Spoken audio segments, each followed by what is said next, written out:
I'm still alive, and today I'm going to be talking about the main characters of my fantasy novel that I'm working on. So for those of you who don't know, I'm turning my plan for a D&D campaign into a book. And when I started this project 6 weeks ago, I said this. Well, that's it. There's no other foreseeable issues with turning a plot for a D&D campaign into a story. And yeah, I don't think I'm forgetting everything, so let's just get to writing.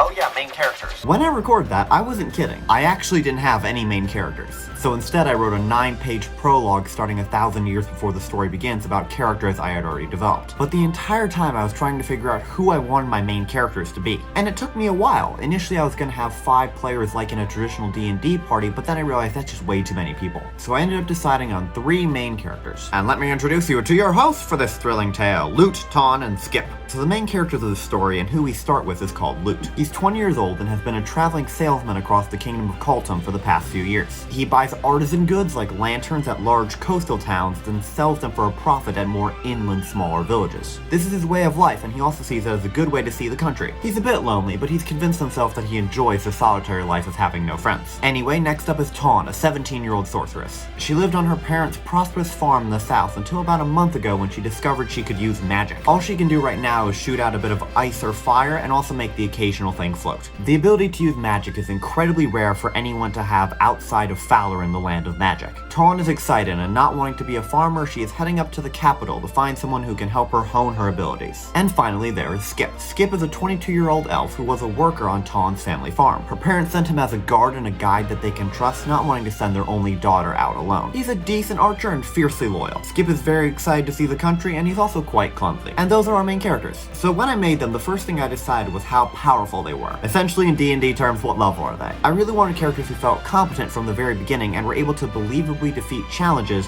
but also I didn't want to make them unnecessarily strong. And all 3 characters are like this. Loot is a swordsman, but he's only at about a squire's level. He might be able to defeat the occasional overconfident bandit, but he'd be no match for a true warrior's strength. Tawn can cast magical spells, but doing so exhausts her, and she can only cast about 2 in a row before almost collapsing, so she needs practice and training. And finally, Skip is a good archer, but not Legolas or Halt level. He is athletic and fast, but has the problem of being clumsy. Now, the other really important thing I wanted to define for the characters was their age. So I've been writing for a decent bit, and I don't like having characters that are too much older than myself. At least for main characters, because I really struggle to write the thought process of someone who is so far ahead of me in life. I'm also creating this book mostly for myself, so I want to have characters who are around my age or maybe a little bit older. After all, those are the people who I'm around the most. As for specific details about the characters, I really just had to wait for inspiration to strike. I initially tried to manufacture just like a cool main character, but then I realized he wouldn't really be fun to spend an entire story with. So I wrote fun people when I had ideas for them come to me. Anyways, that's it for today. Can you believe it's already the beginning of another school year? I mean, not getting docked community college doesn't start for another 2 weeks, but that's still crazy to me. Also, we're somehow almost at a year of Brothers Murphy. Well, like I always say, Nate,